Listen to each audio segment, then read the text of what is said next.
સુરતમાં નવા ring road પર ફૂલ સ્પીડે દોડતી કારે બાઇકને અડફેટે લીધી હતી. નોકરી પર જતા યુવકનું ઘટનાસ્થળ પર જ મોત થયું છે.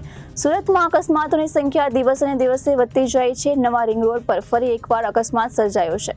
રિંગ રોડ પર ફૂલ સ્પીડમાં જતી કારે અકસ્માત સર્જ્યો હતો. કારે બાઇકને અડફેટે લીધી હતી, જેથી બાઇક ચાલકનું ઘટનાસ્થળે જ મોત નીપજ્યું હતું. રસ્તા પર કાળા પટ્ટા બની ગયા હતા. સવારે 7:30 વાગ્યાના નવા રિંગ રોડ પર વરિયાવને જોડતા 4 રસ્તા આગળ અકસ્માત સર્જાયો હતો.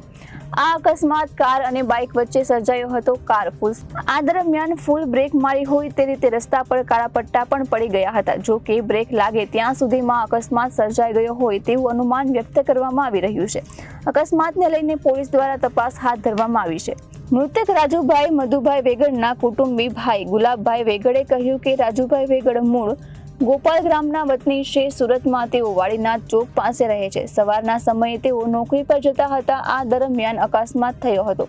અકસ્માતની જાણ થતાં જ અમે દોડી આવ્યા હતા. ઘટના સ્થળે તેમનો મૃતદેહ મળ્યો હતો. 108 અને પોલીસની ટીમ પણ આવી ગઈ હતી. હાલ વધુ તપાસ ચાલે છે. રાજુભાઈ એકદમ સીધા અને સાદા તેમજ કામથી કામ રાખનાર મહેનતુ હતા. જેનો અકસ્માત થયો છે એ મારા સગામાં છે, કુટુંબી ભાઈ છે. તેનું નામ છે રાજુભાઈ મધુભાઈ વેગડ, મૂળ ગામ ગોપાલ ગ્રામ, અત્યારે હાલ સુરત રહે છે. વાળીનાથ ચોક પાસે રહે છે. કયા હિસાબે એક્સિડન્ટ થયો? હવે એ સવારે નોકરીએ જતા હતા ને એક્સિડન્ટ થયું છે.